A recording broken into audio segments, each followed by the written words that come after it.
Everyone, my name is Alia and I'm a GP in Melbourne.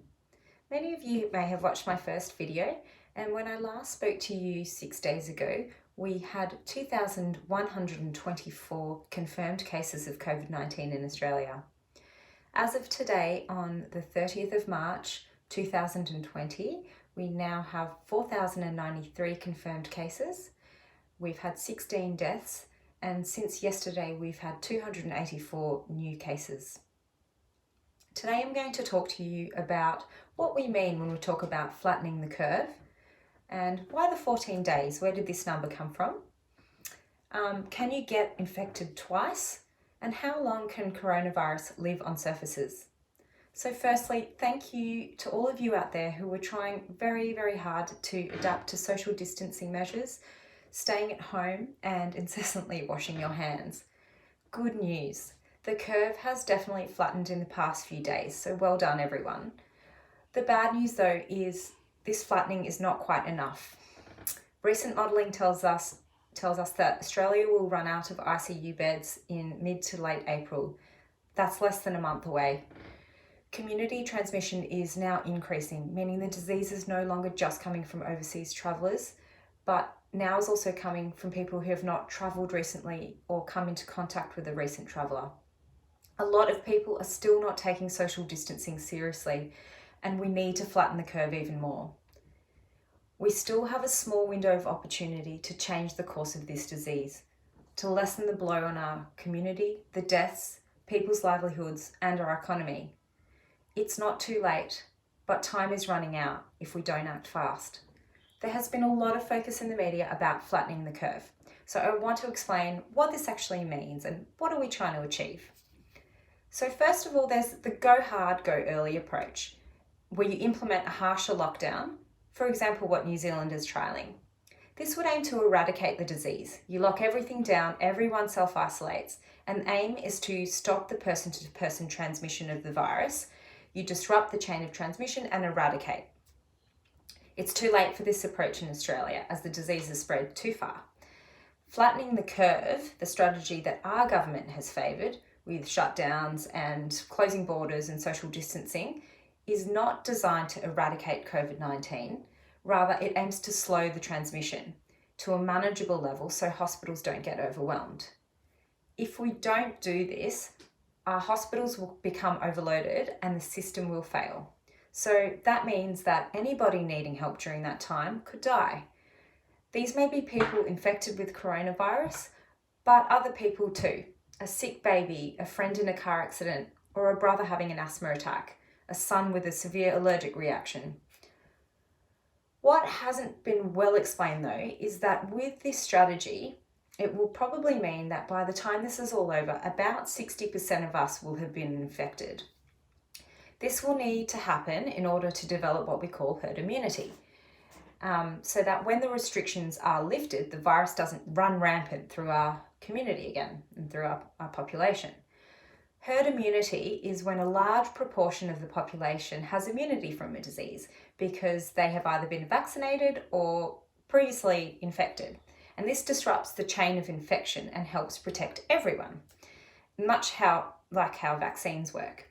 So why not push for a more rapid spread of the virus to help develop herd immunity? Let it just run its natural course and then we have herd immunity. But it's not as straightforward as that. It would be really reckless to deliberately spread the virus through the community. It would mean allowing a lot of people to get sick and allowing people to die in the process, and we're not prepared yet for anything like that.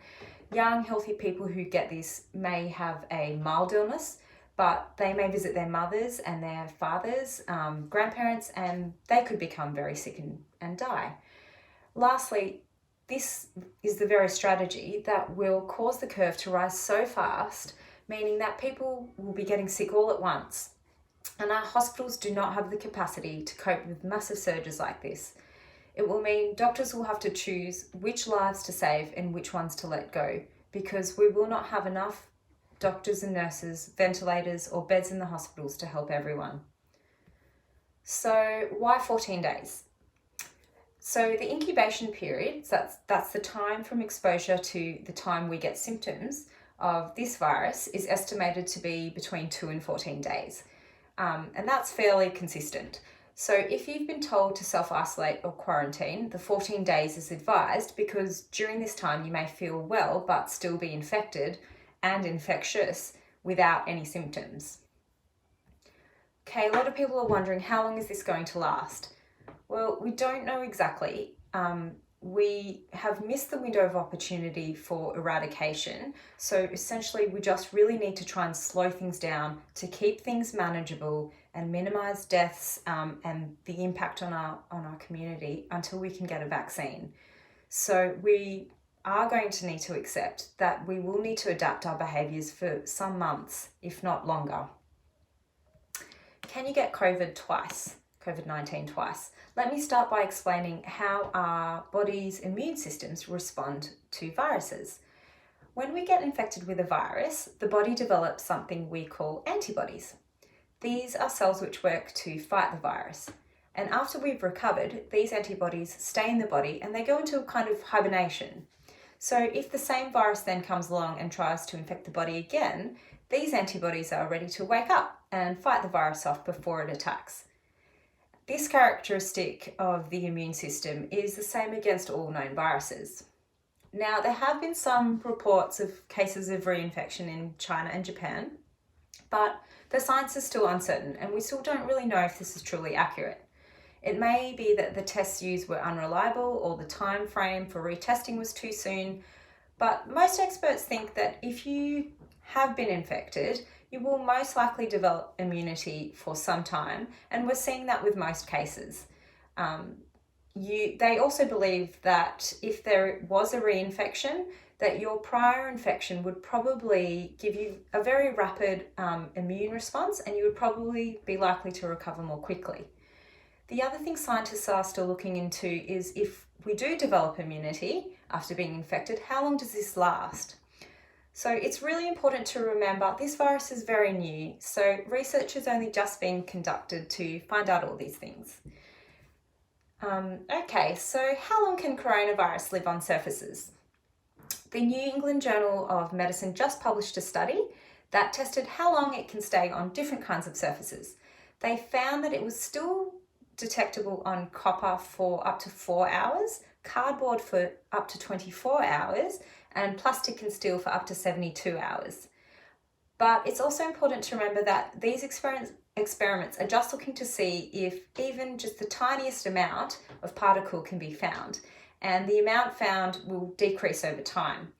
But in saying that, it is still really important to try not to touch things outside your home unless you have to, and if you do, then you need to make sure you wash your hands really well after and don't touch your face. Okay, just quickly on vaccinations. As we head into the flu season, I urge you all please to go get your influenza vaccines. Now this, whilst it won't protect you from getting infected with coronavirus, it will protect you against the flu. Because if you happen to get the flu and the coronavirus at the same time, your chance of recovery would be much worse.